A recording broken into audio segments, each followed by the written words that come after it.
Ahangaishwe sihangaishwe? Jana ametuma tear gas kule, uliona? Alikuwa anapiga sisi na bunduki. Lakini sisi ni watoto ya Mau Mau. Tukangangana na polisi mpaka mkutano ikaendelea. Si ndio? Walikuwa nataka tukutuma polisi hapa wapige nyinyi.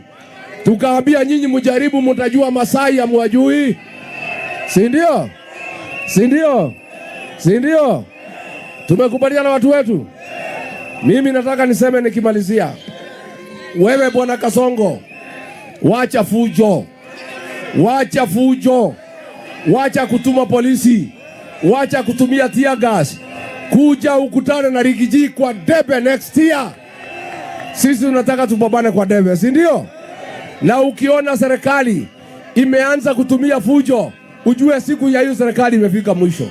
Si ndio? Siku za hiyo serikali imefika mwisho.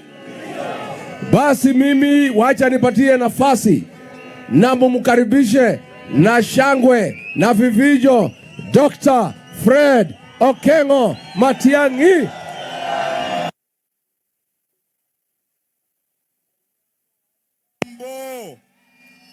Hamjambo tena. Hebu nisalimie hivi kwa hewa Kajiado tusikane. Asante.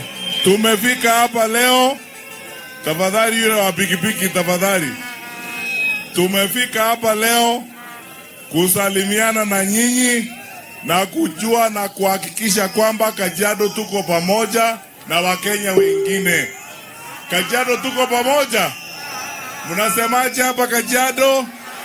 Eti namna gani? Harambee!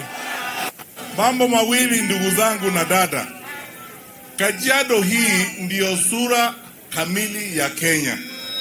Kila Mkenya kutoka sehemu yoyote ya nchi hii anaishi hapa Kajiado. Ninawaomba tafadhali, siasa isitutenganishe na tusiharibu amani hapa Kajiado. Pili, tumefika muhula wa siasa. Sisi kama upinzani tuko tayari kutembeleana na kujadili maendeleo na vile tutabadilisha serikali. Hatutaki fujo na tunaheshimu sheria. Na tunaomba viongozi wa serikali watumikie wananchi kwa njia ya kujivunia, na wakati watatoka katika hizo ofisi wajivunie yale watafanya wakiwa huko wakati huu.